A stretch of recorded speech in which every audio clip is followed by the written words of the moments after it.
my relationship with my father, which was very complicated and difficult. My dad was a very I come from a middle class, kind of blue collar home, and my dad was just of that generation where it's just like, he was Clint Eastwood, less is more. Simple grunts is how he communicated. Okay, gotcha. I think people tell themselves stories, and this sort of comes back to your worldview that you just mentioned about. This permanently offended, snowflakey, cancel culture mob who descend like a pack of hornets on anything they can get themselves into, trying to suppress everyone's right. Ryan Reynolds, a name that once flashed across marquees and trended endlessly on social media. For years, he was a constant presence, a reassuringly witty fixture in the ever-shifting landscape of Hollywood. He wasn't just a celebrity, he was an entity, a carefully constructed persona of approachable charm and razor-sharp humor, perfectly tailored for the digital age. Think about it, from rom-com beginnings to action heroics, culminating in the groundbreaking fourth-wall-shattering Deadpool, Reynolds had mastered the art of captivating audiences. He wasn't merely an actor, he was a brand, a cultural touchstone inextricably woven into the fabric of Marvel's irreverent, cutting-edge appeal. Then, seemingly out of nowhere, the unthinkable detonated within the entertainment sphere. Marvel, the very behemoth that had catapulted him to stratospheric heights, the studio that owed much of its modern comedic swagger to Deadpool's success, reportedly severed ties, terminated his contract, fired him. The sheer audacity of this pronouncement resonated through the industry like a seismic event, but the initial shockwave was swiftly succeeded by an even more perplexing phenomenon, a heavy, almost suffocating silence. Ryan Reynolds, the veritable maestro of online quips and spontaneous digital banter, the man who thrived in the spotlight's glare, simply vanished. He retreated from the digital realm as if the internet itself had been switched off. His voice, once ubiquitous, became conspicuously, chillingly absent. And this wasn't just a temporary lull, a standard Hollywood disappearing act. Many astute observers, media analysts, and industry insiders began to whisper, then declared that this silence was far from accidental. It wasn't merely a calculated strategic withdrawal orchestrated by savvy publicists. Instead, a more sinister theory emerged, a powerful, highly opinionated voice, wielding significant influence within the media ecosystem, had actively, relentlessly amplified a tide of negativity, meticulously crafting a narrative so overwhelmingly dominant, so utterly condemnatory, that it had effectively silenced Ryan Reynolds. But how could such a dramatic reversal occur? How could Hollywood's seemingly invincible golden boy be so completely, so abruptly, seemingly erased from the conversation? What forces conspired to bring about this stunning downfall? I always thought I'd end up as in law enforcement, like my family. So I didn't imagine that acting was a way to get out of the house. It wasn't really like a passion when I was a kid. It was something that I was already doing at home, to survive. So you kind of, I noticed when I was a kid, making people laugh was a great self-defense mechanism. It really helped me kind of navigate my way through my own home with my older brothers and my dad, and I could diffuse them by making them laugh. For an extended period, Ryan Reynolds seemed impervious to the usual vagaries of Hollywood fortune. He had navigated the treacherous currents of fame with remarkable dexterity, transforming himself time and again to remain relevant, to stay ahead of the curve. From his early days as a charmingly awkward sitcom star, he effortlessly transitioned into leading man territory, showcasing a surprising range that encompassed both lighthearted romantic comedies and intense action thrillers. However, it was his audacious gamble on Deadpool that truly cemented his icon status. This wasn't just another superhero movie, it was a subversive, genre-bending phenomenon that resonated deeply with a jaded audience yearning for something fresh and irreverent. Deadpool didn't just become a box office juggernaut, it became a cultural zeitgeist, a defining moment in superhero cinema, and Reynolds was undeniably the architect of its success. Marvel, astute as ever in recognizing and capitalizing on a winning formula, fully embraced Reynolds and the Deadpool persona. They built a significant portion of their comedic brand around his unique blend of wit and action prowess. He was, in essence, their comedic standard bearer, their go-to guy for injecting levity and self-awareness into their sprawling cinematic universe. Therefore, when the news detonated, it felt less like a minor tremor and more like a cataclysmic earthquake. Marvel dumps Deadpool star. Reynolds' reign at Marvel over. Hollywood power player ousted. The headlines screamed from every corner of the internet and splashed across tabloid covers. Each pronouncement more sensational, more bewildering than the last. Fans, initially struck dumb by sheer incredulity, swiftly mobilized, erupting in a collective outcry of disbelief, anger, and utter confusion. How could a studio so inextricably linked to Reynolds' immense star power, so demonstrably reliant on his box office draw, simply jettison him like yesterday's news? It defied logic. It shattered expectations. It simply did not compute within the established framework of Hollywood power dynamics. But then, beneath the cacophony of online outrage, a different kind of sound began to emerge. Hushed whispers, clandestine rumors, and veiled insinuations. Whispers that hinted at a narrative far more intricate, far more scandalous than mere corporate maneuvering or creative disagreements. I would say that they're more surprises because they have beginnings, middles, and ends. They're not like, it's not just like a, hey, there's the person and we move on. It's they're there for a reason.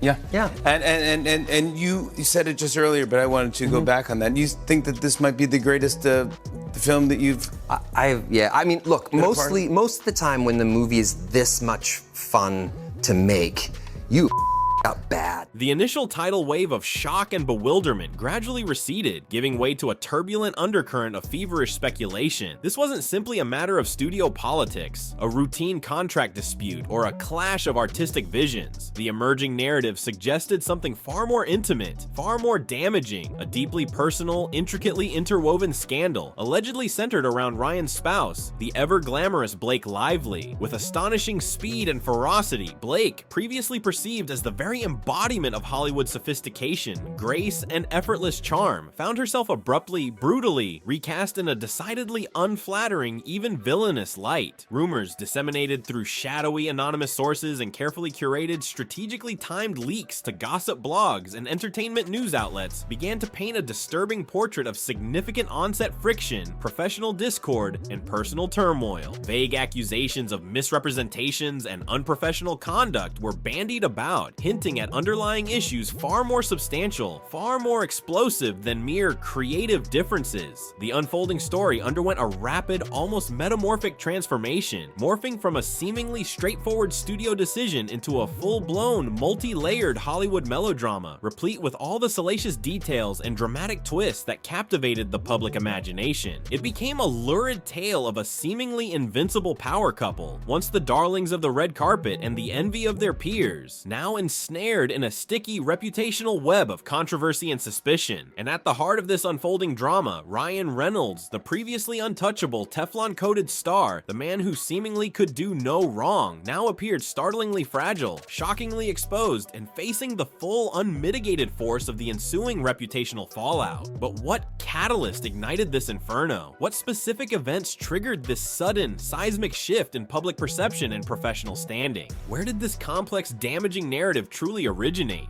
Well, he also just, I know we won't belabor the creative part of it, but too long, but he also unlocked the biggest thing in the, he sent us a 10-minute voice memo. It was more like 17 minutes. Which is a terrifying thing to get from anyone. You're like, 17 minutes. The acknowledged epicenter of this burgeoning, rapidly escalating controversy.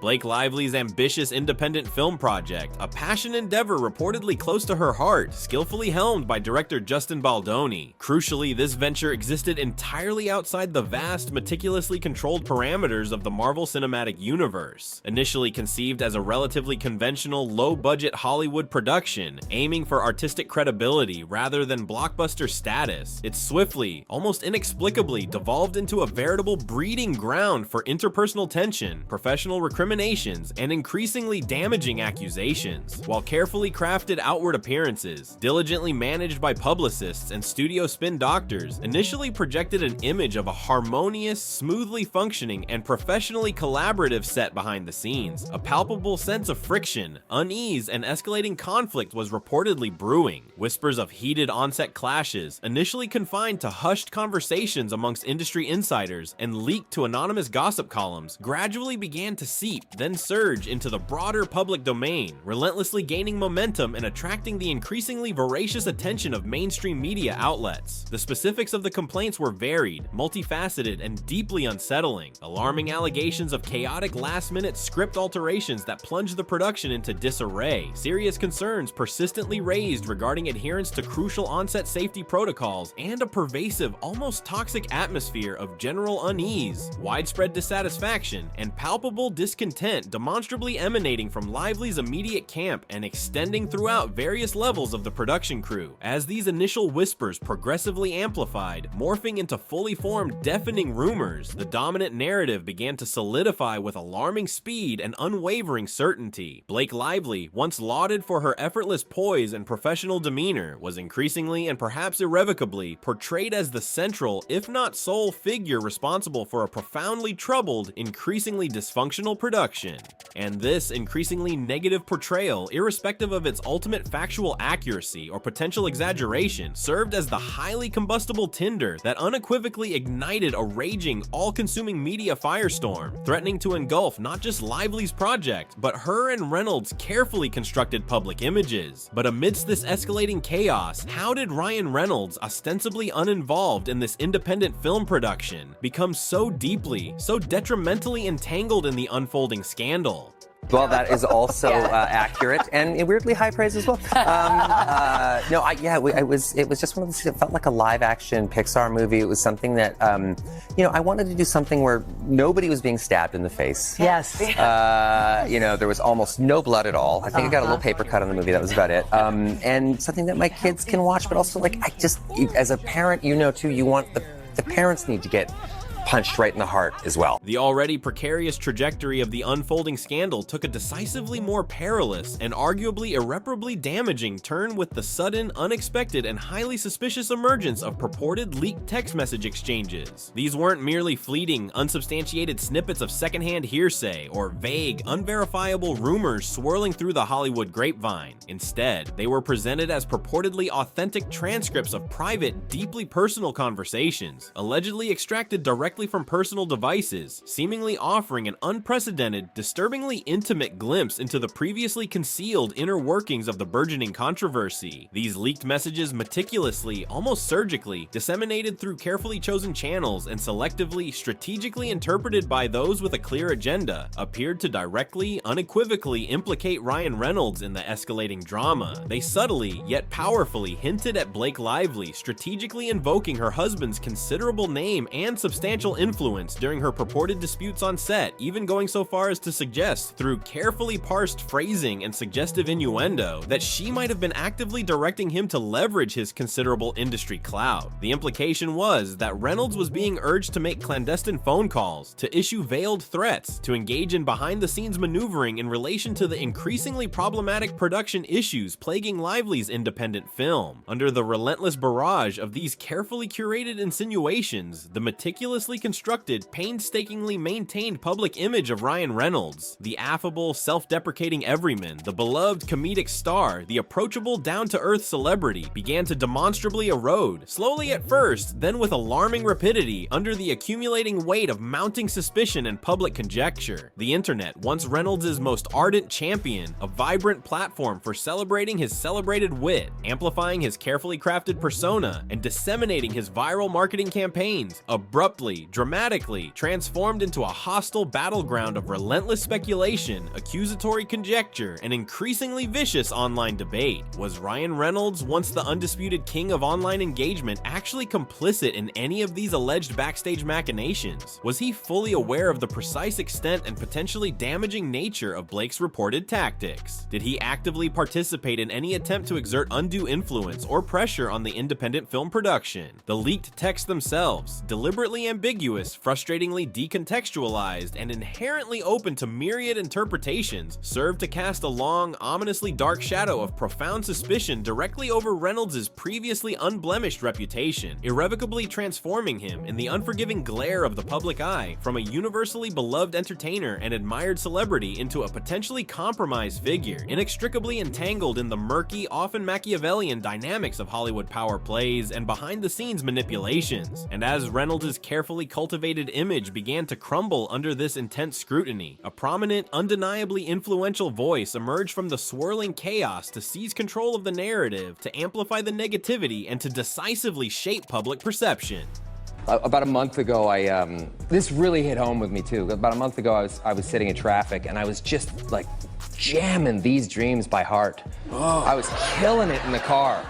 And there was just this busload of high school kids that were parked right beside me. I didn't even realize. I looked over and every one of their jaws were just on the ground, laughing their friggin' guts out at me. From the wings of the unfolding drama, stepping confidently into the blinding glare of the media spotlight, emerged Piers Morgan, a figure perpetually poised to seize any unfolding narrative, particularly one rife with celebrity scandal, moral ambiguity, and the tantalizing whiff of potential wrongdoing. Morgan, renowned for his unapologetically unvarnished, frequently polarizing perspectives, and possessing an almost uncanny ability to command media attention, recognized the Ryan Reynolds Blake Lively controversy as an irresistible opportunity to assert his dominance over the public conversation. For a seasoned commentator like Morgan, perpetually in pursuit of compelling, morally charged narratives with inherent elements of celebrity transgression and potential ethical breaches, this unfolding Hollywood drama was nothing short of journalistic gold. The potent scent of scandal, the tantalizing prospect of dissecting celebrity downfall, and the promise of a massive, readily engaged audience irresistibly drew him in, guaranteeing a vast, receptive platform to disseminate his trademark brand of incisive, often ruthlessly critical, socio-cultural analysis. Morgan, characteristically, wasted absolutely no time in publicly, aggressively dissecting the rapidly deteriorating Ryan Reynolds and Marvel situation, leveraging his formidable multi-platform media reach, encompassing television, print media, and a vast, highly engaged social media following. He launched a relentless, multi-pronged assault of characteristically forthright, often deliberately inflammatory commentary. He meticulously scrutinized the available, albeit often fragmented and unreliable information, diligently analyzed the swirling rumors and unsubstantiated allegations, painstakingly dissected the selectively leaked text messages, and, with his signature, almost theatrical air of unwavering authority and self-assured conviction, delivered his unequivocal, uncompromising verdict to a global audience. Ryan Reynolds, whether through direct, demonstrably culpable action or through implicit, equally damning association, was, in Morgan's carefully constructed narrative, deeply, irrevocably embroiled in a profoundly damaging Hollywood scandal. And Marvel, in Morgan's unwavering, publicly stated view, was not only entirely justified in their drastic actions, but perhaps even morally obligated to swiftly, decisively intervene to rigorously safeguard their meticulously cultivated brand image, to summarily sever all professional ties with the tainted star, and to proactively, unequivocally protect their jealously guarded public perception of unimpeachable heroism and family-friendly entertainment. Morgan, as was his wont, didn't mince words, didn't shy away from making definitive pronouncements, and his consistently amplified, relentlessly disseminated voice, echoing across countless media platforms, began to inexorably, almost imperceptibly at first, then with increasing force and dominance, shape the prevailing public conversation surrounding Ryan Reynolds' sudden and dramatic fall from grace. But what was the ultimate tangible consequence of this relentless media onslaught, spearheaded by Morgan's influential, unwavering pronouncements? How did this carefully orchestrated narrative impact not just Reynolds' career, but his very ability to respond, to defend himself, to reclaim his own story?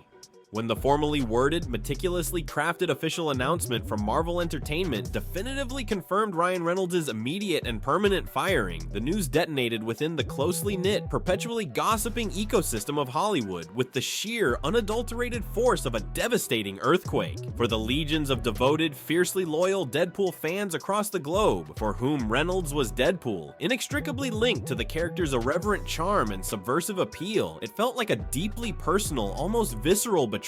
It was perceived as a shockingly inexplicable, profoundly unjust decision, a seemingly irrational act of corporate self-sabotage that defied all logical explanation. However, for Piers Morgan, and for the significant segment of the public who had already willingly embraced his relentlessly critical perspective and readily adopted his damning narrative, Marvel's swift, decisive, and undeniably drastic action appeared not as an overreaction, but as a resounding, irrefutable form of public vindication. vindication. It was interpreted as a tacit yet powerfully resonant public endorsement of their previously articulated concerns, a definitive validation of their increasingly negative perceptions of Ryan Reynolds' alleged involvement in the escalating scandal. Morgan never one to shy away from the intoxicating allure of self-promotion, nor to intentionally miss any strategically advantageous opportunity to amplify his own pronouncements and publicly bask in the perceived glow of self-proclaimed accuracy, demonstrably seized upon Marvel's earth-shattering decision as irrefutable, concrete confirmation of his own astute analysis, his own penetrating insights, and his own unwavering commitment to journalistic truth as he defined it. His already prominent, undeniably influential voice within the rapidly evolving narrative, already shaping public opinion with significant force, grew exponentially louder, even more assertive, even more aggressively self-assured. He strategically doubled down on his previously stated commentary, perhaps subtly, though more often with unrestrained, almost boastful self-congratulation, suggesting, implying, and even directly stating that Marvel's decisive, career-altering move served as irrefutable, incontrovertible proof of his earlier prescient assessment of the situation, unequivocally validating his scathing critique of Reynolds' alleged conduct and decisively reinforcing the overwhelmingly negative narrative that had, by this point, taken firm, seemingly unbreakable, hold within the collective public consciousness. The firing, initially perceived by many, particularly within Reynolds' devoted fanbase, as a shocking, disproportionate overreaction, was now being actively, skillfully, and with increasing effectiveness, reframed, at least within influential media circles, and certainly within Piers Morgan's vast, highly vocal sphere of influence, as not merely a justifiable, pragmatic business decision, but as a necessary, even commendably courageous act of responsible brand preservation, a powerful, demonstrably decisive demonstration of unwavering corporate responsibility in the face of potentially damaging celebrity scandal and reputational risk. But amidst this carefully constructed media narrative, amidst the self-congratulatory pronouncements and the vindicated judgments, where in this escalating storm of public opinion was Ryan Reynolds himself? And perhaps more importantly, why was he so conspicuously, so disturbingly silent? In the immediate, tumultuous aftermath of the career-altering, reputation-shattering firing, Ryan Reynolds, once a ubiquitous presence in the digital realm, once a master of online engagement and celebrity self-promotion, abruptly, almost completely, retreated from the public sphere. This stark, jarringly noticeable absence stood in stark, telling contrast to his typically effervescent, relentlessly visible online persona, his carefully cultivated image as the perpetually accessible, endlessly witty, joke-slinging star who thrived on direct interaction with his vast global fan base. The usually hyperactive, relentlessly engaging social media accounts of Ryan Reynolds, once a vibrant hub of online activity and carefully orchestrated digital interactions, fell suddenly, eerily silent. His public pronouncements, once a constant stream of carefully crafted witticisms, strategically timed announcements, and playfully self-deprecating remarks, became abruptly, completely non-existent. This deliberate, almost monastic silence, particularly in the face of such a monumentally significant professional setback and such a devastating blow to his carefully constructed public image, rapidly transformed into a subject of intense, widespread speculation in and of itself. Was this uncharacteristic silence a meticulously calculated strategic maneuver, expertly orchestrated by his high-powered public relations team, a carefully considered damage control strategy designed to strategically weather the gathering storm of negative publicity in private, behind closed doors, away from the prying eyes of the media and the relentless scrutiny of public opinion? Or was there a more profound, more deeply impactful, and potentially far more troubling force at play, actively, effectively contributing to this conspicuously prolonged, disturbingly pervasive absence of Reynolds' once vibrant voice? A growing chorus of astute observers, media analysts, and social commentators began to speculate with increasing conviction and unsettling certainty that the overwhelming, relentlessly amplified tide of overwhelmingly negative sentiment, spearheaded and aggressively disseminated by highly influential figures like Piers Morgan, had, in a very real, very impactful sense, effectively, if not literally, silenced Ryan Reynolds. Not in a physical, overtly censorious sense, not through gag orders or legal injunctions, but in a far more insidious, far more psychologically damaging, and ultimately far more effective way.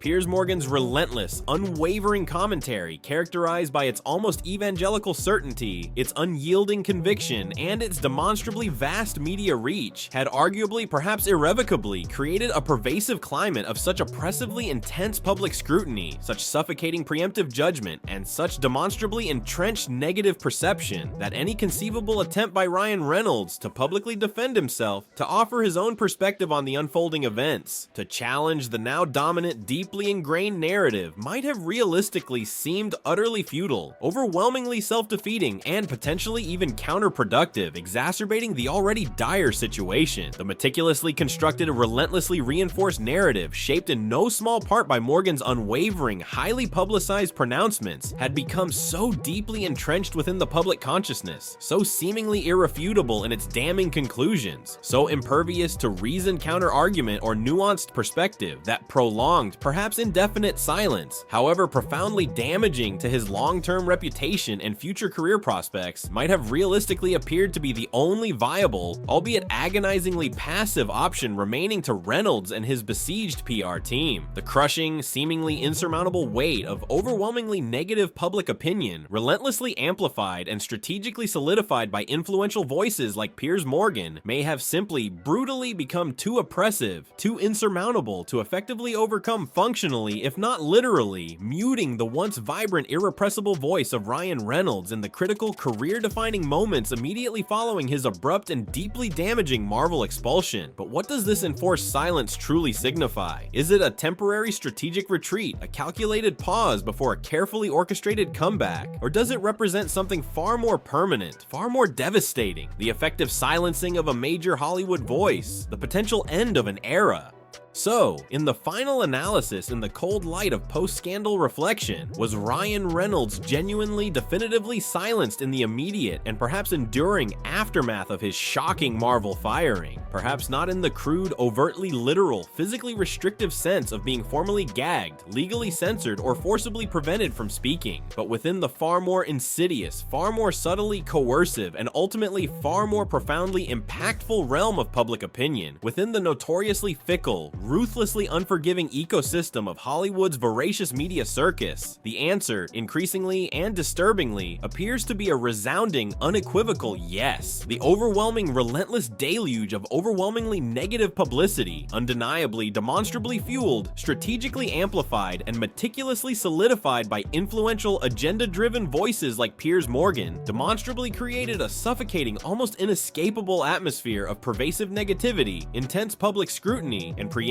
often irrational judgment, where Ryan Reynolds' once celebrated voice, his trademark characteristic wit, his inherent, previously undeniable charm were effectively, if not physically, muted, functionally rendered inaudible amidst the raging, all-consuming storm of controversy and reputational damage. Did Piers Morgan consciously, deliberately, and with premeditated intent set out to specifically, personally silence Ryan Reynolds? That complex, ethically fraught question, steeped in speculation and subjective interpretation, may never be definitively, objectively answered. However, what remains demonstrably, undeniably factual is that his persistent, unwavering, and relentlessly, ubiquitously publicized commentary, his strategically amplified voice of public condemnation, undeniably and perhaps irrevocably contributed to the pervasive, deeply entrenched narrative that made it extraordinarily, perhaps impossibly difficult for Ryan Reynolds to effectively speak in his own defense, to meaningfully attempt to publicly rebut the damaging allegations, to proactively recalibrate the overwhelmingly, almost uniformly negative public perception that had, with alarming speed and ferocity, taken firm, seemingly unbreakable hold. The lingering, deeply troubling, unanswered questions continue to hang heavy like a pall of uncertainty over Reynolds' shattered career and uncertain future. What truly constitutes the complete, unvarnished, objectively verifiable truth behind the dramatic, career-altering Marvel firing? What clandestine agreements, behind-the-scenes machinations, and unspoken motivations remain concealed beneath the carefully constructed surface narrative? And will Ryan Reynolds, once the undisputed, seemingly untouchable king of comedic Hollywood, the reigning monarch of meta humor and box office gold, ever truly, fully, and definitively break free from this imposed, psychologically damaging silence, reclaim his once dominant voice, and resurrect his seemingly irretrievably tarnished career? Or has the crushing, seemingly insurmountable weight of overwhelming overwhelmingly negative public opinion, significantly, strategically amplified, and demonstrably solidified by influential, agenda-driven figures like Piers Morgan, effectively, if not permanently, brought a definitive, unceremonious end to his celebrated reign as Deadpool, and perhaps, more tragically, indelibly, irrevocably reshaped the entire trajectory of his once promising, now deeply uncertain Hollywood career. The silence in its oppressive, suffocating entirety persists, a deafening, unnerving void resonating loudly in the heart of Hollywood's usually cacophonous, perpetually chattering landscape of celebrity pronouncements, carefully managed narratives, and relentlessly amplified self-promotion. And in this glittering, yet often brutally unforgiving town of meticulously crafted public images, jealously guarded reputations, and fiercely protected personal brands, sometimes, perhaps most tellingly of all, the silence itself speaks volumes, echoing with a resonance far louder, far more profound, and far more enduring than any fleeting, sensationalist explosive headline, louder even than the most strident, self-righteous voice of public judgment and moral condemnation, perhaps in the end even louder and ultimately more impactful than Piers Morgan himself.